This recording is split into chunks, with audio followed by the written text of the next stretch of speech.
కావేరీ జలాల నది ఇష్యూ ప్రజెంట్గా తమిళనాడు మరియు కర్ణాటక రాష్ట్రాల మధ్య ఉద్రిక్తతలను నెలకొల్పడం జరిగింది.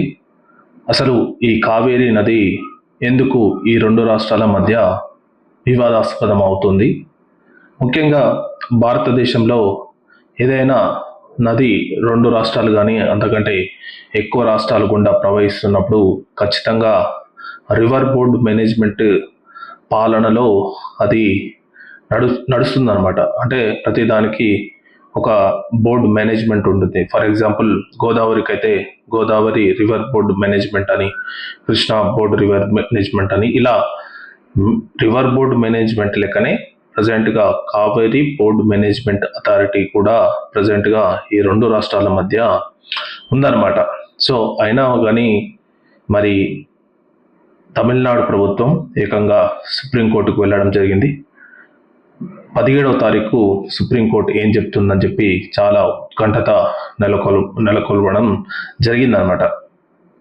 ముందుగా కర్ణాటక రాష్ట్రం బంద్కు కూడా పిలుపునిచ్చింది. ఎందుకంటే మరి సుప్రీంకోర్టు తీర్పు ఎలా వస్తుందో ఏమో కానీ వాళ్ళు బంద్కు కూడా పిలుపునివ్వడం జరిగింది. మరి రెండు రాష్ట్రాల ముఖ్యమంత్రులు కూడా కాంగ్రెస్ పార్టీకి, అంటే కర్ణాటక కాంగ్రెస్ పార్టీకి సంబంధించిన ముఖ్యమంత్రి, తమిళనాడు కూడా కాంగ్రెస్ పార్టీ టీవీకి భాగస్వాములైన గవర్నమెంట్ అక్కడ నడుస్తుందన్నమాట. అయినా సరే ప్రజెంట్గా ఈ రెండు రాష్ట్రాల మధ్య తీవ్రమైన ఉద్రిక్తతలు ప్రజెంట్గా నెలకొల్పడం జరిగిందనమాట. సో ఇప్పుడు మనం టాపిక్ వద్దాం.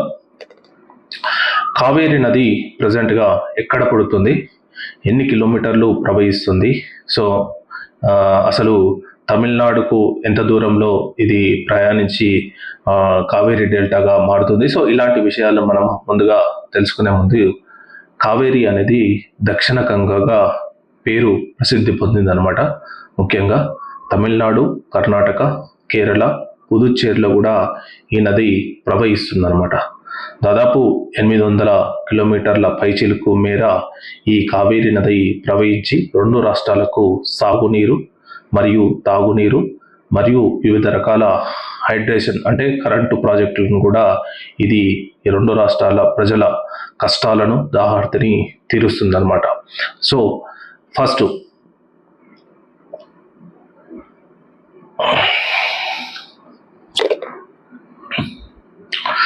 కావేరీ నది ముఖ్యంగా బ్రహ్మగిరి హిల్స్, తల కావేరీ దగ్గర పుడుతుందన్నమాట. అక్కడి నుంచి పుట్టి కర్ణాటక మీదుగా ఆ తర్వాత తమిళనాడుకు ప్రవహిస్తుంది. సో ఇది మేజర్గా. సో మనం ఇక్కడ చూసినట్టయితే కావేరీ నదికి మధ్య మధ్యలో చాలా పిల్ల నదులు, అంటే పిల్ల కాలువల లెక్క చిన్న చిన్న కాలువలు కలుస్తుంటాయి అన్నమాట. చిన్న చిన్న నదులు, కాలువలు కలిసి ఒక పెద్ద ప్రవాహంగా మారుతుందన్నమాట. సో ముఖ్యంగా మనం ఒకసారి అబ్జర్వ్ చేస్తే దాదాపు బ్రహ్మగిరి హిల్స్, ఇవంతా బ్రహ్మగిరి హిల్స్ అనుకుంటారు.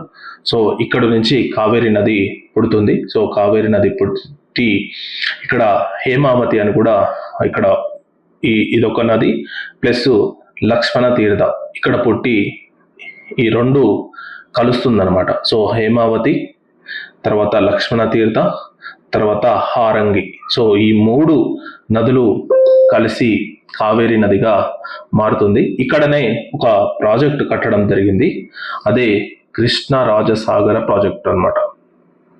ఇది మేజర్గా 1923-30 ఆ కాలంలో కట్టారని చెప్పి ప్రసిద్ధి. మరియు ఈ ప్రాజెక్టు మేజర్లీ మోక్షగుండ విశ్వేశ్వరయ్య ఆర్కిటెక్ట్గా రూపొందించిన ప్రాజెక్ట్ అని చెప్పి అసలు రూపొందించాడు. యాక్చువల్లీ ఈ ప్రాజెక్టును కృష్ణ రాజసాగర ప్రాజెక్ట్ అనమాట. ఈ ప్రాజెక్టు దాదాపు 50 TMCల నీటిని నిల్వ ఉంచుతుంది.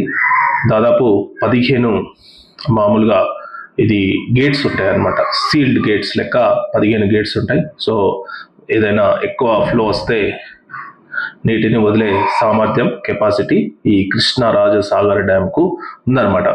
మేజర్గా మైసూరు ప్రాంతంలో కృష్ణ రాజసాగర ప్రాజెక్టు చాలా ప్రాచుర్యం ఉంది. సో అక్కడ మైసూరు ప్రాంతంలో తాగునీరు, సాగునీరు, ఇంకా హైడ్రేషన్ ప్రాజెక్ట్స్కు ఈ వాటర్ అనేది, కావేరీ వాటర్ అనేది చాలా ఉపయోగపడుతుంది. సో ఇలా కృష్ణరాజసాగర ప్రాజెక్టు తర్వాత ఇమీడియట్ గా ఇలా ప్రవహించి, అంటే దాదాపు 300 కిలోమీటర్లు కర్ణాటకలో కావేరీ నది ప్రవహిస్తుంది అనమాట. 300 కిలోమీటర్లు దాదాపు కర్ణాటకలో ప్రవహిస్తుంది. సో ఇలా చిన్న చిన్న డ్యామ్స్ కానీ చిన్న చిన్న చాలా ఉన్నాయి అన్నమాట.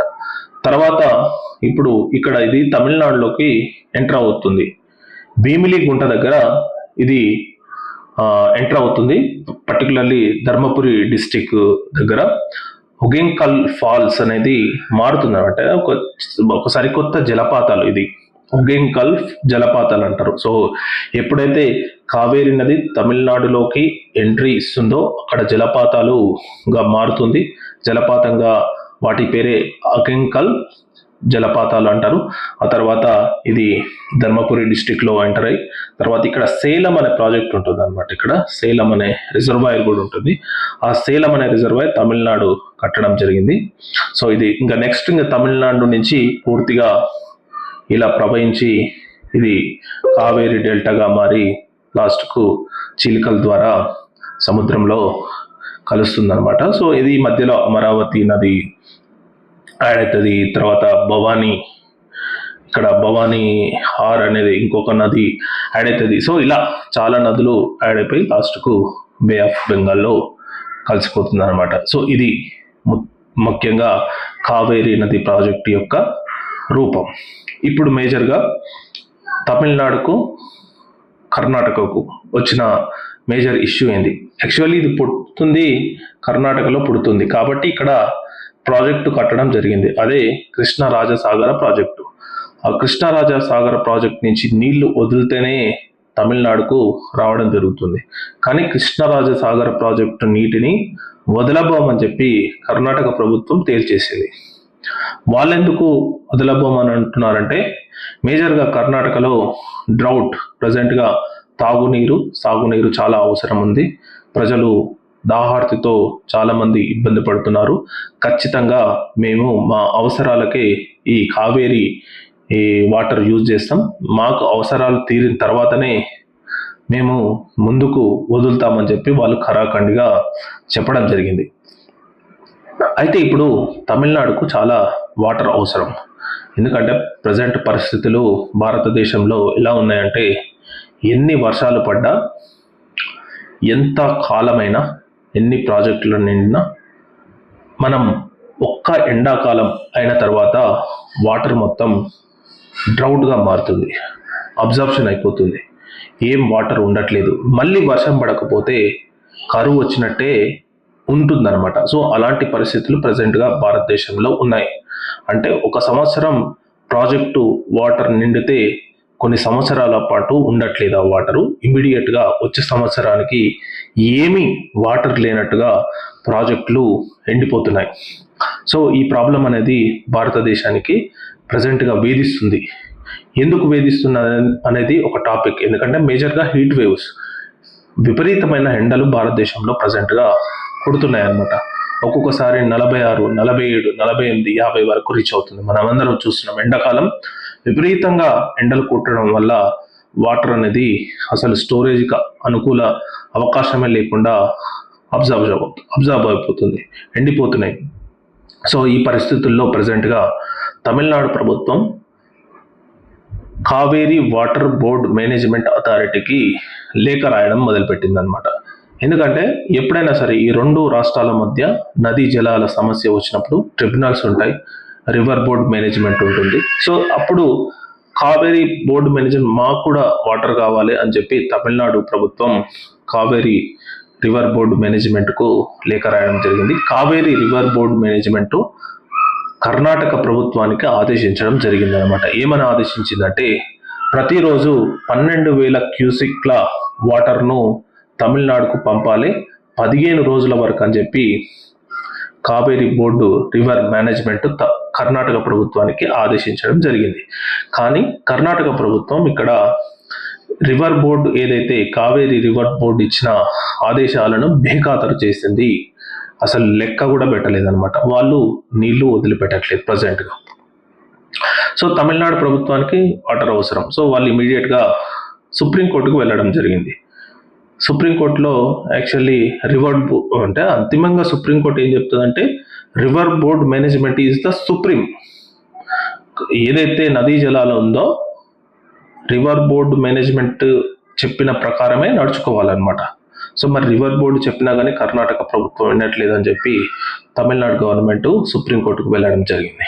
సుప్రీంకోర్టు మరి తీర్పు ఇంకా రాలేదు. 17వ తారీఖు రోజు ఈ కావేరీ నదిపై తీర్పు రావడం అయితే పక్కా. సో ఎలాంటి తీర్పు వస్తుందా అని చెప్పి మనము జనరల్గా చూడాల్సిన అవసరం లేదు. ఎందుకంటే ఏదైతే రివర్ బోర్డ్ మేనేజ్మెంట్ ఇచ్చిన తీర్పునే వాళ్ళు ఉటంకిస్తూ ఇస్తారని చెప్పి చాలా మంది ఎక్స్పర్ట్స్ చెప్తున్నారు. సో సబ్జెక్ట్ టు కరెక్షన్, ఇంకనైతే తీర్పు మాత్రం రాలేదు. సో ఇంతలో 2 రాష్ట్రాల ప్రజలు చాలా ఉద్రిక్తతలు నమోదు చేసుకోవడం జరిగింది. సో ఒకరు మాట అంటే ఒకరు ఇంకా ఇలా వివాదాస్పదమైన వ్యాఖ్యలు, సో ఇలా 2 రాష్ట్రాల మధ్య తీవ్రమైన భావోద్వేగాలు, సో ఇలాంటివి చాలా జరిగాయి అన్నమాట. సో మరి ఈ సమస్యను సుప్రీంకోర్టు ఎలా తీర్చబోతుంది? 2 రాష్ట్రాల నదీ జలాల సమస్యలు అనేది 2 రాష్ట్రాల ప్రజల ఉద్రిక్తతలు మరియు భావోద్వేగాల వైపు తీసుకెళ్తే ఆ చలిమంటలో కాచుకునేందుకు రాజకీయ పార్టీలు అనేది పుట్టుకొస్తాయి అన్నమాట. సో ఇలాంటివి మనం చాలా చూస్తుంటాం. కానీ ఏదైతే మనం బోర్డులు ఏర్పాటు చేసుకున్నామో, ఏదైతే రివర్ బోర్డ్ మేనేజ్మెంట్లు ఏర్పాటు చేసుకున్నామో దానికి ఒక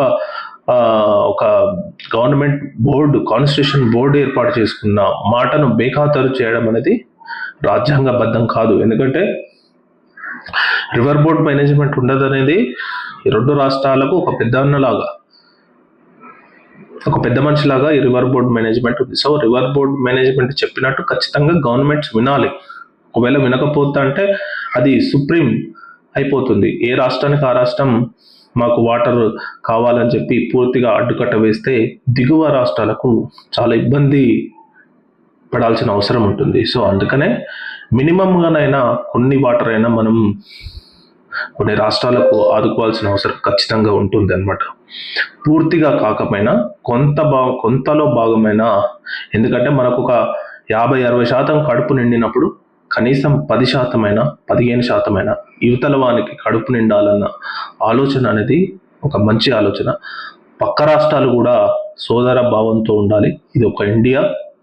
ఈ ఇండియాలో ప్రతి రాష్ట్రం పక్క రాష్ట్రంతో సోదర భావంతో మిగలాలి. కానీ విద్వేషాలు, విధ్వంసాలు, ఇట్లాంటి భావోద్వేగ వాటితో ఇరు రాష్ట్ర ప్రజలకు చాలా ఇబ్బంది కలుగుతుంది. ఇలాంటి క్రమంలోనే రాజకీయ పార్టీలు పుట్టుకొచ్చి వాళ్ళ అవసరాలను తీర్చుకొని 2 రాష్ట్రాల ప్రజలకు తీవ్రమైన నష్టం చేకూర్చే టైం కూడా ఈ రాజకీయ పార్టీలు చేస్తాయన్నమాట, వాళ్ళ రాజకీయ మనుగడ కోసం ఇదంతా.